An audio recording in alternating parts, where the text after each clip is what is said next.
Hallelujah, hallelujah.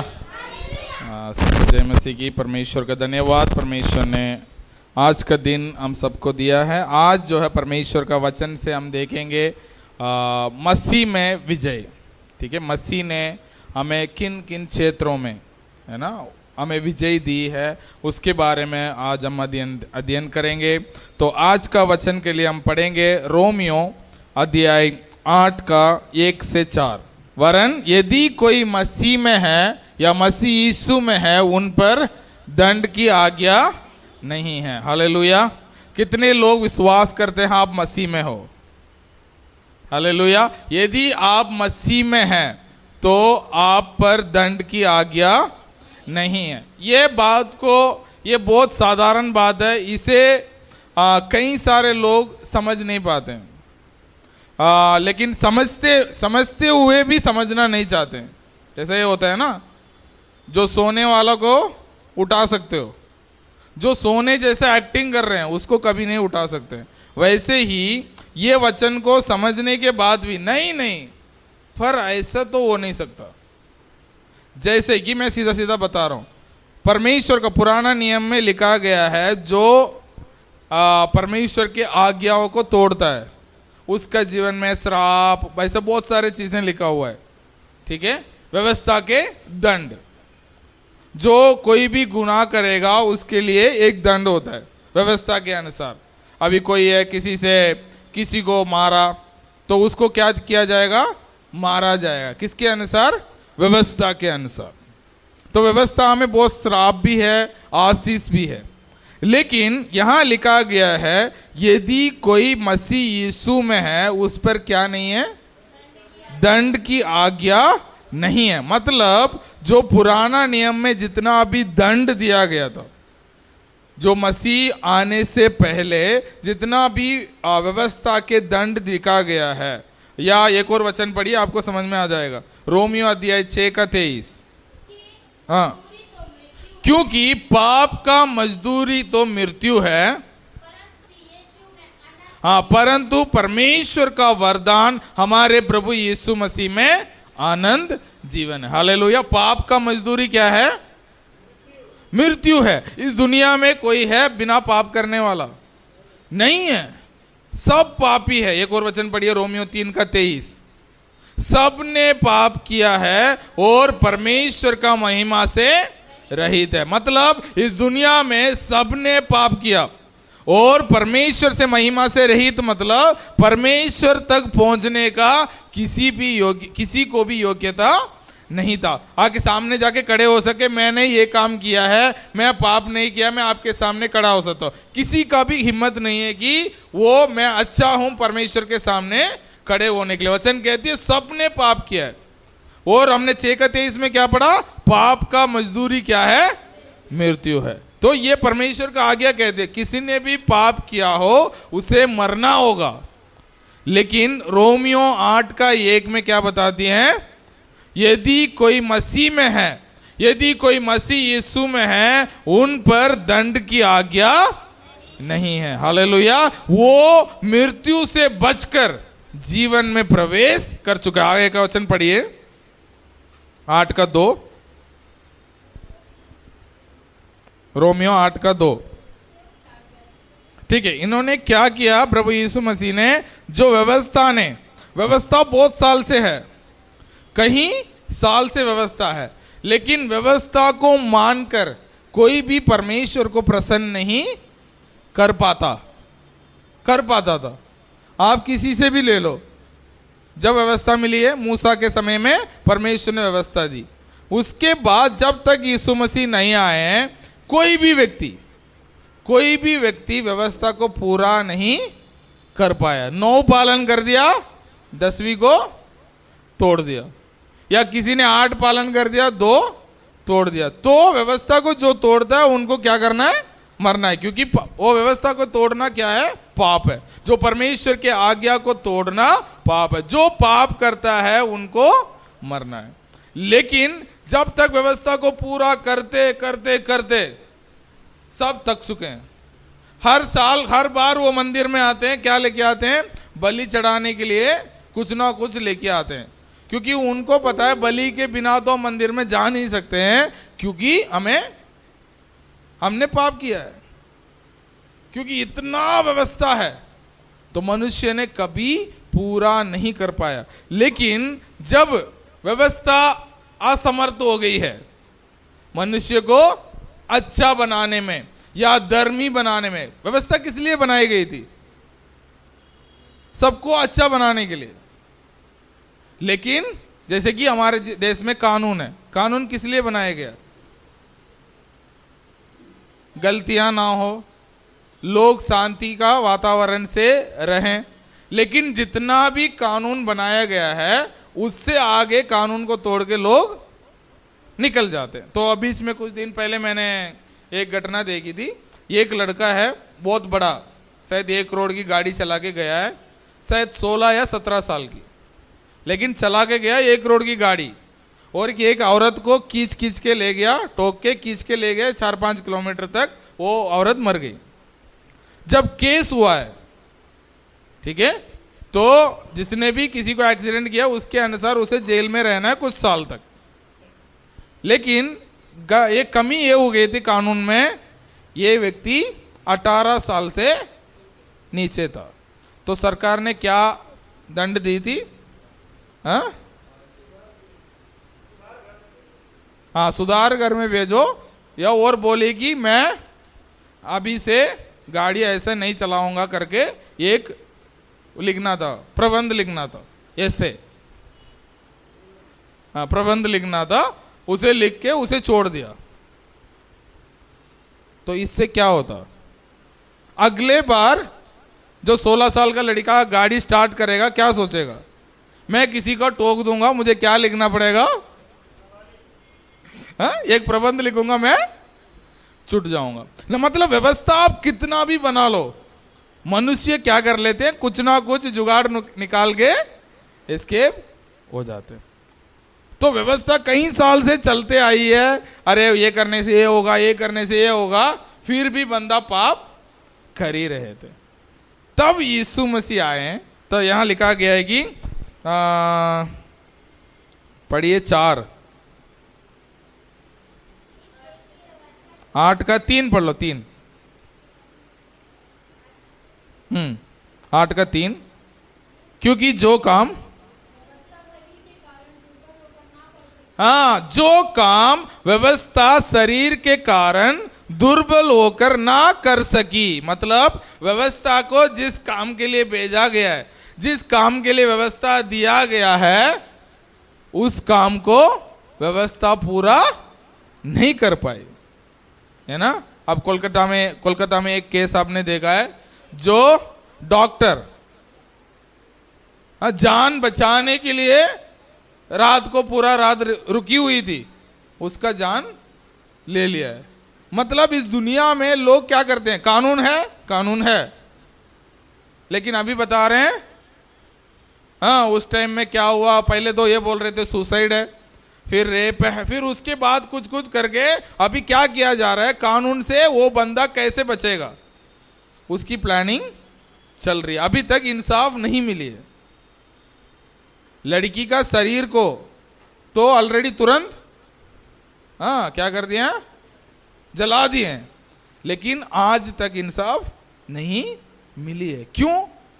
मनुष्य को पता है कानून में कहां वो है, कैसे उनको निकलना है, उनको पता है। लेकिन यहां व्यवस्था भी ऐसे ही हुई।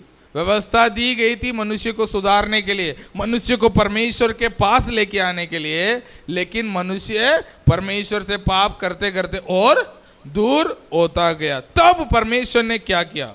उसको परमेश्वर ने किया, अर्थात अपने ही पुत्र को पापमय शरीर के समानता में और पाप बलि होने के लिए बेचकर शरीर में पाप पर दंड की आज्ञा दी। किसके शरीर में? अपने इकलौता पुत्र के शरीर में पाप की दंड दी। उसके बाद उसके द्वारा हमें दंड की आज्ञा से बचाया गया। हालेलुया। लोग बोलते हैं, है ना, बच्चों को मार मार के सुधार देना चाहिए। हाँ, हमारे पापा मम्मी ने मार मार के सुधारने के लिए इतना कोशिश की, जितना कोशिश की है उतना हम बिगड़े हैं। जितना मार हमें पड़ी है, बेल्ट से मारे हैं, लट से मारे हैं, जूते से मारे हैं, चप्पल से मारे हैं, जो जो मार सके सब मारे हैं। जितना मारे हैं उतना हम जिद्दी होते चले गए।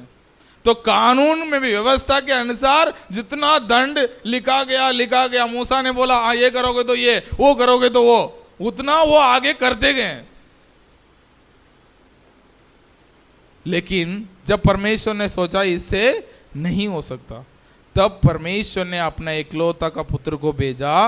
वो हमारे जगह में, जिस जगह में हमें मरना था, उस जगह में परमेश्वर ने अपना इकलौता पुत्र को भेजा, वो हमारे लिए मरे। तो अभी वचन कहती है कि हम पर दंड की आज्ञा नहीं है। मतलब अभी हमें शरीर में हम मरते हैं तो हमें क्या करना नहीं पड़ेगा, नरक जाना नहीं पड़ेगा। तो सबके मन में यह आ रहा होगा, तो क्या हम पाप करते रह सकते हैं, है ना? इसलिए रोमियो 6 में वो कहते हैं, पढ़िए एक रोमियो 6 का 1। तो हम क्या कहें? क्या हम पाप करते रहें तो अनुग्रह बहुत हो? हाँ, वचन क्या कहती है? कदापि नहीं। चलो हमारे माँ बाप ने चलो हमें मारना छोड़ दिया तो क्या होगा? तो अपने मन मर्जी हम करते रहे? नहीं है। हाँ, जब हमारे घर से मुझे डांटना छोड़ दिया, बोलना छोड़ दिया, उसके बाद मैं धीरे धीरे सुधरने लगा। मुझे सोचा यार ये कुछ बोल क्यों नहीं रहे, तब मेरे को लगने लगा ये कुछ बोल क्यों नहीं रहे, कुछ गलत तो मैंने कर रहा। तब धीरे धीरे सुधार आया। तब मैं समझने लगा हाँ अभी वो चाहते कि मैं घर से दोबारा ना भाग जाऊं। तब मारे पीटे तो मैं क्या चला गया, घर से भाग गया। घर से भाग गया, 1-1.5 साल के लिए घर से बहुत दूर चला गया। फिर जब मैं दोबारा वापस आया, फिर उन्होंने वो कुछ भी मेरे को नहीं बोला। तब मैं सोचने लगा यार पहले जैसा कुछ बोल क्यों नहीं रहे। इसका मतलब ये नहीं कि मैं पहले जैसा दोबारा काम करने लगा, नहीं है। उसके बाद मेरे को लगा वो मेरे से प्रेम करते हैं, वो चाहते हैं कि मैं दोबारा भाग ना जाऊं, इसलिए वो मेरे से बोल नहीं रहे हैं ऐसे। तो मैंने क्या किया, मेरे जीवन को धीरे धीरे सुधारने लगा। नहीं मेरे पापा बहुत प्रेम करते हैं, कुछ भी नहीं बोलते हैं तो मैं कुछ भी करने लगूं, नहीं है। परमेश्वर हमसे बहुत प्रेम करते हैं, वो चाहते हैं कि हम कोई भी नाश ना हो, कोई भी मुसीबत में हम ना पड़े। इसका मतलब ये नहीं है कि परमेश्वर ने हमारे ऊपर से दंड की आज्ञा हटा दिया, इसका मतलब हम पाप करते रहें।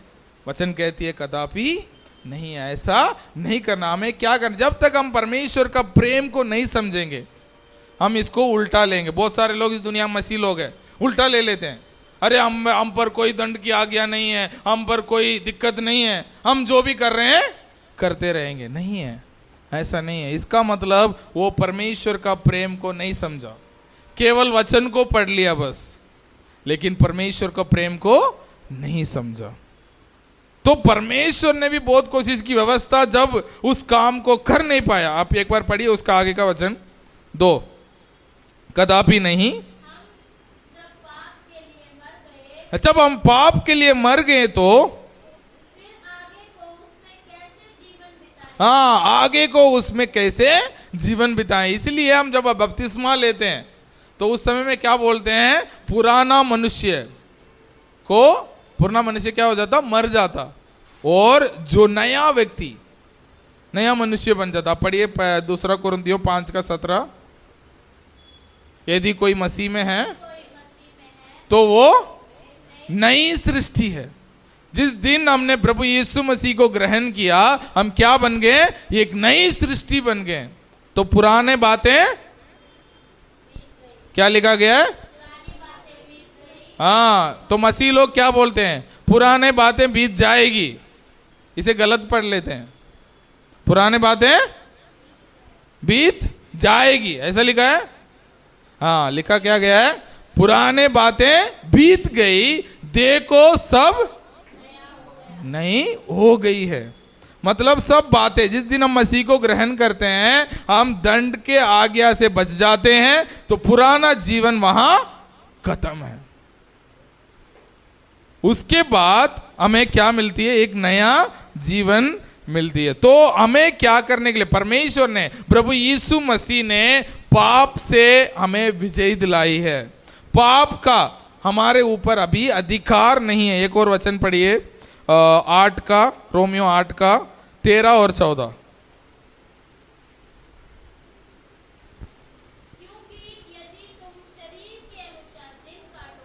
यदि आप शरीर के अनुसार अपने दिन को काटोगे तो मरोगे। यदि कोई व्यक्ति अपने मन मर्जी करते रहेगा तो उसका क्या होगा, मृत्यु होगा। हाँ, यदि आत्मा से देह की क्रियाओं को मारोगे हाँ, तो जीवित रहोगे। अपने आप अपने देह का क्रिया को मारना नहीं है, आत्मा के द्वारा अपने देह के क्रियाओं को मारना है। मैं मसीह में आने से पहले कई बार मैं घर से दूर 2 साल रहा था, तो कई बार मुझे लगता है, बीच में याद आता है, अरे मेरे को ऐसा नहीं करना चाहिए था। तो उस टाइम में एक सिगरेट आती थी, पता नहीं अभी आती है नहीं आती है, विल्स करके, उस टाइम में 12-13 रुपया का होती थी, एक डब्बा लेके रखता था, 120-130 रुपए की। तो सुबह लेता था, 1-2 पीने के बाद तो ऐसा याद आती है, तोड़ देता था, तोड़ के फेंक दिया, आज से दोबारा नहीं करूंगा। उसके बाद कुछ दिन बाद दोबारा शुरू, 2 दिन बाद, 3 दिन बाद दोबारा शुरू, फिर ऐसे डब्बा, ऐसे बॉटल, कहीं बॉटल को तोड़ दिया था। एक बार तो एक इंजीनियर ने लेके आया 10,000 वाला, एक पीने के बाद मेरे को आ गया थी, अरे मेरे को तो ऐसा नहीं करना चाहिए था।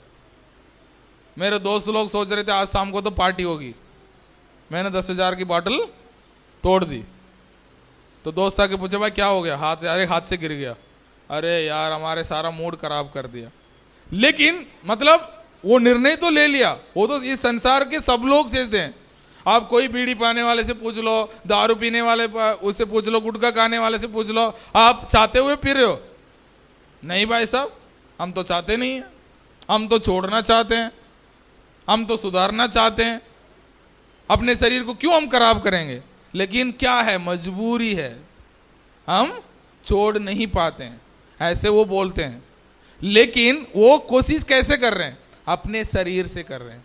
लेकिन जिस दिन मैं मसीह, परमेश्वर ने मेरे से बात किया था वो एक वचन से, तुम जिस जगह में रह रहे हो वहां तुम्हें नहीं रहना है, अपने घर वापस जाना है। तो मैं जहां था वहां से अपने घर वापस आया। उस दिन से आज तक हो गया करीब 20 साल। एक बार भी मैंने ना सिगरेट छुई, ना पीने वाले चीज, उसके बाद गुटखा, कुछ भी है, उसी दिन छूट गया। हालेलुया। क्यों? अभी तक मैं अपने शरीर में कोशिश कर रहा था छोड़ने के लिए, लेकिन अभी क्या हुआ, परमेश्वर की आत्मा, जब कभी मेरा मन में ऐसा याद आता है, परमेश्वर की आत्मा कहता है तुझे नहीं करना है। वो केवल अगुवाई नहीं करता है, हमें सामर्थ देता है उस पर विजय पाने के लिए। ठीक है, उसके लिए बहुत सारे चीजें हैं उसको छुड़ाने के लिए। अरे मैं तो मसीह में हूं, कोई दिक्कत नहीं है, मैं दारू पीने वाले के बीच में जाके बैठ जाऊंगा फिर भी नहीं पीऊंगा, ऐसा नहीं है। वचन संहिता 1 का 1 क्या कहती है? हाँ, 1 और 2 पढ़िए।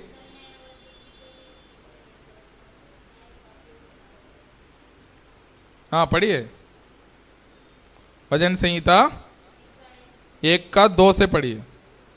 परंतु वह तो यहोवा की व्यवस्था से प्रसन्न रहता है, हाँ उसकी व्यवस्था पर रात दिन ध्यान करता रहता है। हाँ, वह उस वृक्ष के समान है जो बहती नालियों के किनारे लगाया गया नहीं 1 पढ़ो फिर।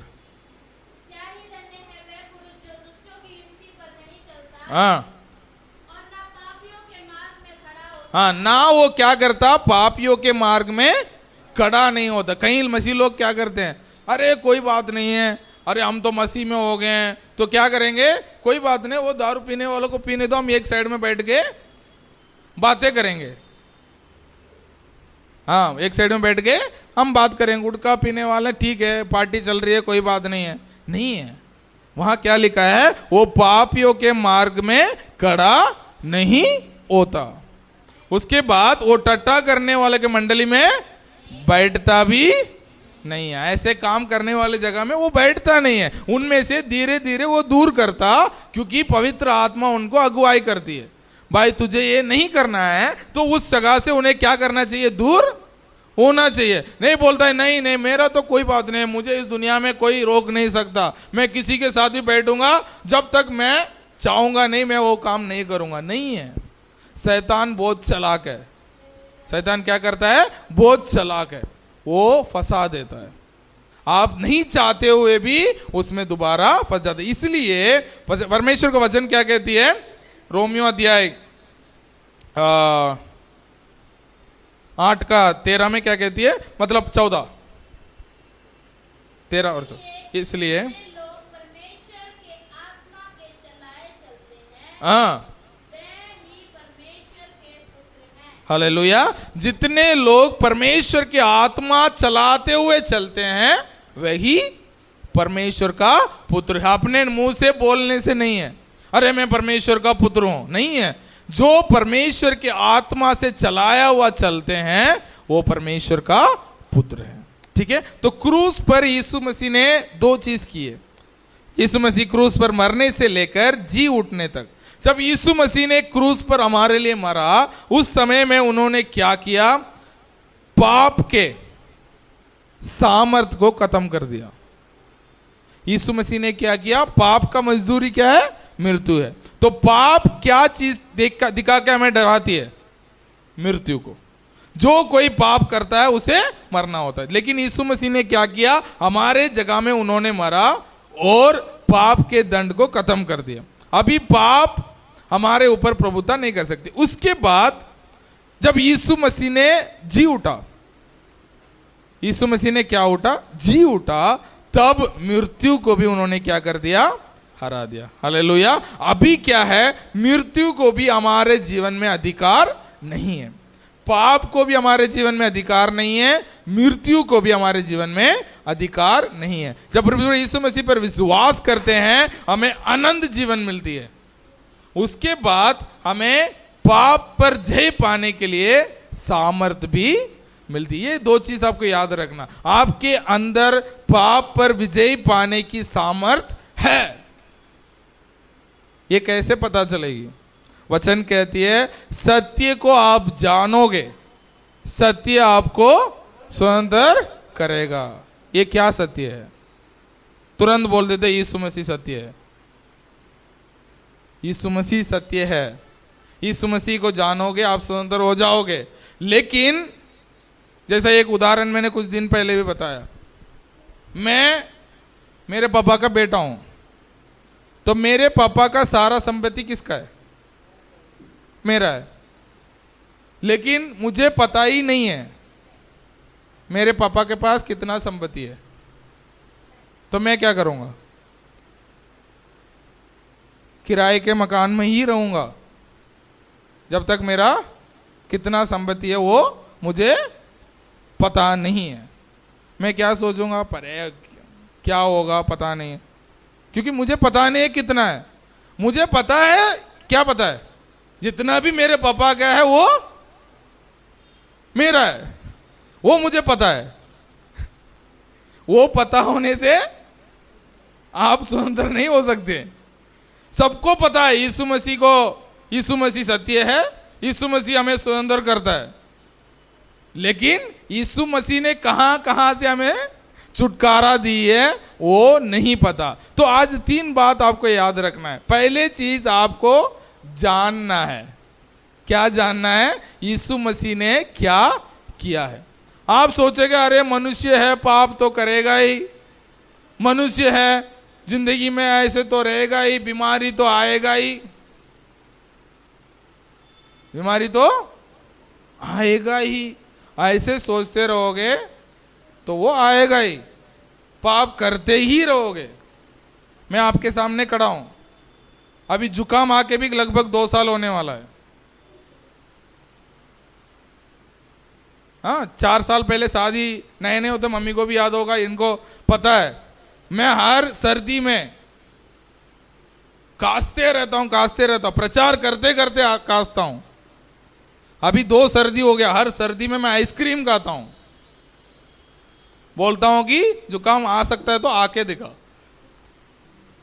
नहीं है, जैसे आप विश्वास करते हो। लेकिन मैं जान चुका हूं, केवल यीशु मसीह कैंसर के लिए नहीं, बड़े बड़े बीमारी के लिए नहीं, छोटे छोटे बीमारी के लिए भी यीशु मसीह हाँ कोड़े खाए हैं। तो आप आजाद हो सकते हैं जब आप सत्य को जानोगे। आप जानते हो बुखार के लिए नहीं, बुखार सर दर्द जुकाम के लिए नहीं, केवल कैंसर और क्या है उससे बड़ा कोई, हाँ ऐसे ऐसे बीमारी के लिए तो यीशु मसीह ने कोड़े खाया। ठीक है, मनुष्य दो तरीके के लोग हैं। एक बोलते हैं बहुत सबसे बड़ा है, उसके लिए भी नहीं है। हाँ, तो बहुत बड़ा बीमार हो जाता है तभी भी सोचते हैं चलो परमेश्वर का इच्छा है, इसको जाने का टाइम हो गया, क्योंकि उनका मन में लगता है कि इतना बड़ा तो वो ठीक नहीं कर पाता, और इतना छोटा जैसे कि जुकाम, खांसी, बुखार, सर्दी गर्मी में आने वाला, उस पर भी विश्वास नहीं करते हैं। बीच वाला थोड़ा ठीक ठाक होती है, जैसे कि पथरी हो गया, हाँ, और छोटा मोटा, और शुगर को भी आजकल मानते नहीं है। शुगर भी यीशु मसीह चंगा नहीं कर पाते हैं, क्योंकि डॉक्टर बोल दिया ना, शुगर एक बार आ गया तो जिंदगी भर चलता है, दवाई खाना पड़ेगा, वो करना, उसको भी नहीं मानते हैं। लेकिन जो मानते हैं वो चंगे हो भी चुके हैं। इसलिए मैं बोलता हूं ना, सत्य को जिस क्षेत्र में आप जानोगे उस क्षेत्र में आप स्वतंत्र पाएंगे। हालेलुया। तो आपको, इसलिए कई बार हम वचन में लेते हैं, लोग व्यक्ति है कभी बीमारी नहीं होते हैं लेकिन जिंदगी भर गरीब रहते हैं। क्यों? क्योंकि वो मानते हैं गरीब रहना परमेश्वर का इच्छा है। हम गरीब रहेंगे जब ही परमेश्वर को हम प्रसन्न कर पाएंगे।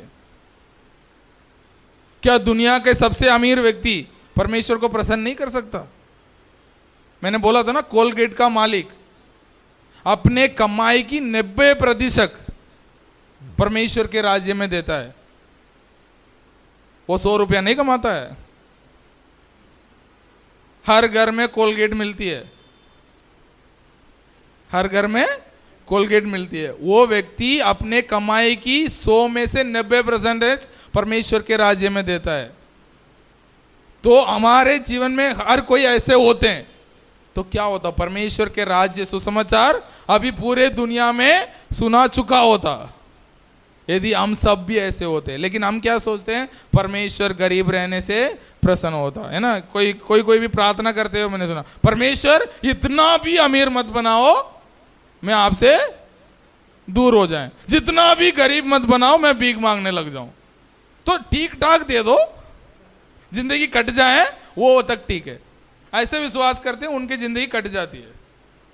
जो विश्वास करते हैं परमेश्वर मैं आशीषित रहूंगा क्योंकि आपने कहा है मैं देने वाला बनूंगा, मैं दूसरों को आशीष के कारण बनूंगा, वो व्यक्ति आशीष के कारण बनता है क्योंकि उस क्षेत्र में वो आजाद हो चुका है, उस क्षेत्र में वो परमेश्वर के वचन को जान चुका है।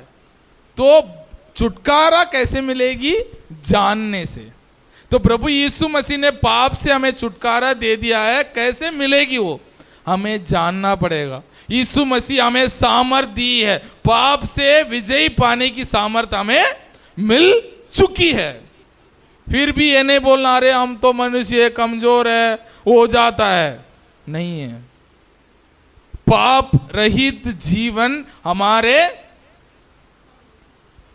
हमारे द्वारा संभव है क्योंकि परमेश्वर ने, प्रभु यीशु मसीह ने हमें दी है सामर्थ। प्रभु यीशु मसीह ने दी है। उन्होंने मृत्यु और पाप दोनों को हराया है। जब इसे जानेंगे, इसे विश्वास करेंगे, हम भी यीशु मसीह के समान जीवन बिता सकते हैं। हालेलुया। उसके बाद दूसरी बात, ये एक वचन हम पढ़ेंगे रोमियो अध्याय 6 का 10, 11, 12 और 13। तो 10 से पढ़िए। क्योंकि वह जो मर गया हाँ, वह जो मर गया तो पाप के लिए एक ही बार मर गया, परंतु हाँ ठीक है, वो जो मर गया, कौन मर गया? यीशु मसीह। पाप के लिए कितने बार? एक ही बार वो मर गया, अभी दोबारा नहीं मरेंगे वो। हाँ ठीक है, आगे। हाँ, परंतु जो जीवित है परमेश्वर के लिए जीवित है। हाँ,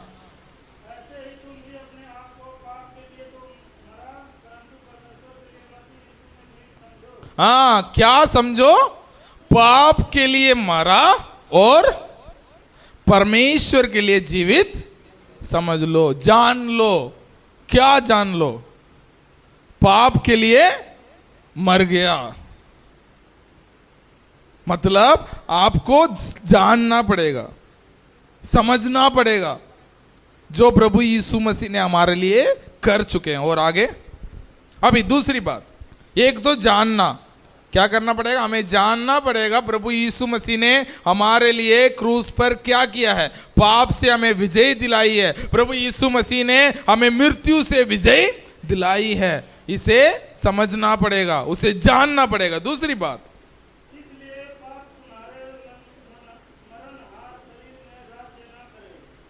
हाँ हाँ, दूसरा क्या करना है? पाप को सामना करना है। क्या करना है?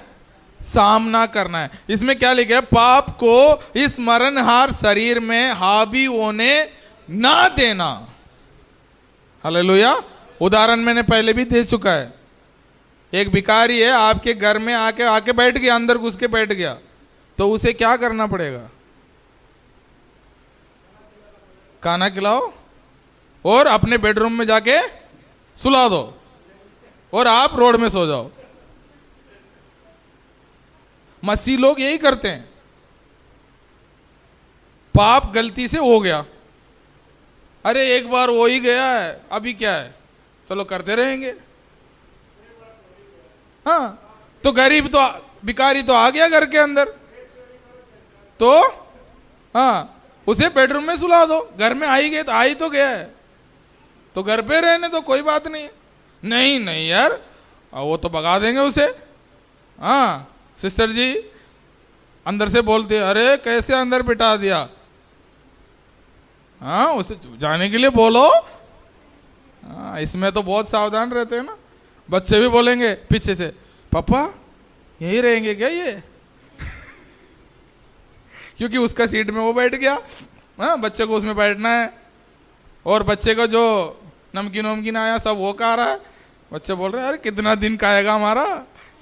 हाँ, सब लोग मिलके फिर प्लान बनाएंगे, भाई इसको कैसे बाहर छोड़ के आए, है ना। लेकिन जब पाप आती है उस टाइम में चलो एक बार आ ही गया तो क्या है, अभी चलते रहने दो। यहां क्या लिखा है? सामना करो। क्या करो? उसे हाँ सामना करो। वचन कहती है शैतान को सामना करो, वो भागेगा। शैतान को बोला, अरे कोई बात नहीं, आ ही गया तो रह जाओ, कोई बात नहीं, तो बोलेगा हाँ अपने सर पे, तमिल में एक कहावत है, उसको रहने दोगे तो अपने सर में वो चटनी बनाएगा। उसका क्या कूटने वाला मशीन होता वो कूटते हैं ना, चटनी बनाते हैं। हाँ, उसको क्या बोलते हैं? ओखली। अपने सर को ओखली समझ के वो कूटते रहेगा, क्योंकि आपने रहने दिया उसको। तो मतलब क्या करना है? उसे सामना करना है ना। एक और कहावत है, चिड़िया तो सर के ऊपर उड़ते रहेंगे लेकिन अपने सर में घोंसला बनाने नहीं देना है। तो पाप आपका जीवन में चलो गलती से हो जाता है तो क्या करना है? उसे हटाना है, अपने शरीर में हावी होने नहीं देना। पहली बात हमें जानना है प्रभु यीशु मसीह ने हमारे लिए क्या किया है। दूसरी बात, हमें पाप को, शैतान को सामना करना है, हमारे शरीर में हावी होने नहीं देना है। तीसरी बात, हाँ पढ़िए 13। हाँ हाँ, आपने क्या करना है? पाप को अपने शरीर को सौंपना नहीं है, और हाँ हाँ हाँ, किसको सौंपना है? पाप को नहीं सौंपना है अपने शरीर को। किसको? पाप से जी उठा समझकर परमेश्वर को सौंप देना। अभी तक हमारे पुराना मनुष्य कहां था? पाप के लिए अपने जीवन को सौंपे हुए थे। लेकिन अभी हमें यह जानना है, जानने वाली बात हो गई। क्या जानना है? हमने नया मनुष्य हो चुके हैं, ये जानते हुए परमेश्वर को अपने जीवन को सौंप देना है। हालेलुया। एक और कहानी है। तो एक दिन एक घर में शैतान बहुत परेशान किया एक व्यक्ति को। कभी वो अपने रूम में सोता है, कभी इधर उधर वहाँ वहाँ करके आवाज आती है, कभी कुछ प्रॉब्लम। तो इसे प्रार्थना करता है ये व्यक्ति, यीशु मसीह मेरे को इस शैतान से बचा लो। तो जिस रूम से वो बैठ के प्रार्थना करता है, उस रूम में उसके बाद कोई तकलीफ नहीं है। तो यीशु मसीह ने बोला, इस रूम का चाबी दे दो, मैं देखभाल कर लूंगा। तो उसने उस रूम के चाबी दे दी। फिर दूसरे कमरे में परेशानी है, पहला मंजिल मान लो, पहला मंजिल में बहुत परेशानी है। तो इसने बोला, यीशु मसीह ने बोला, इसका भी चाबी दे दो मुझे, तो पहला मंजिल में तुम्हें कोई दिक्कत नहीं होगी। तो उसने इस मंजिल की चाबी दे दी। फिर ऊपर वाले और नीचे वाले में बहुत परेशानी है, यार क्या करूं। फिर प्रार्थना किया, यीशु मसीह ने बोला ऊपर वाला का भी चाबी दे दो। तो सोचा यार एक मंजिल तो दे दिया, अब तो ऊपर वाला भी दे दूं।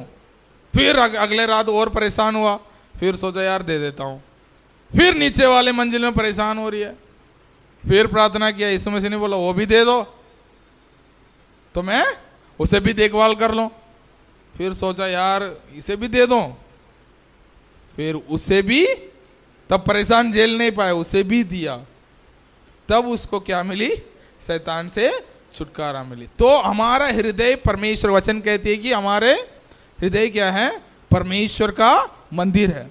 परमेश्वर की आत्मा हम में वास करता है। वो जितना ही कार्य करता है जितना आप जगा दोगे। इसलिए वचन कहती है, लोग क्या कहते हैं? पाप के लिए थोड़ा सा जगह और परमेश्वर के आत्मा के लिए थोड़ा सा जगह नहीं है। तब क्या करेगा? वो थोड़ा करके पूरा घेर लेगा, परमेश्वर की आत्मा को काम करने नहीं देगा। इसलिए यहां क्या लिखा है? पाप को अपने शरीर को मत सौंपो। कहां सौंपो?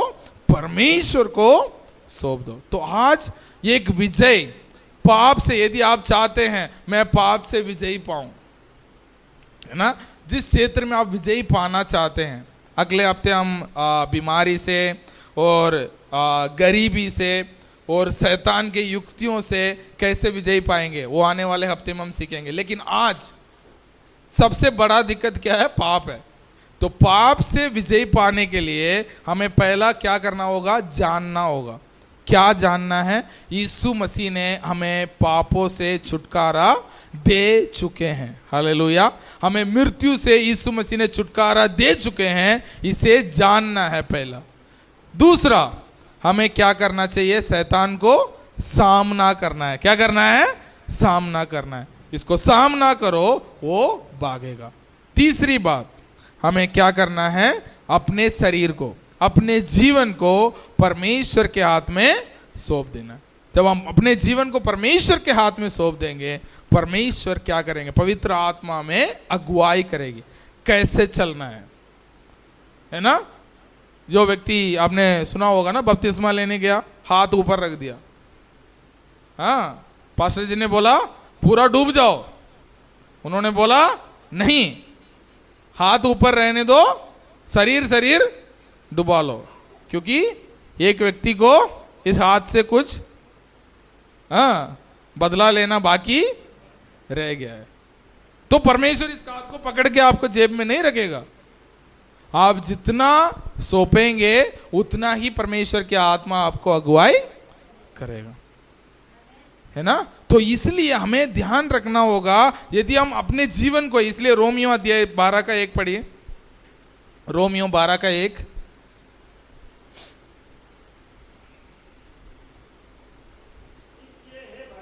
हाँ, इसलिए है भाइयों,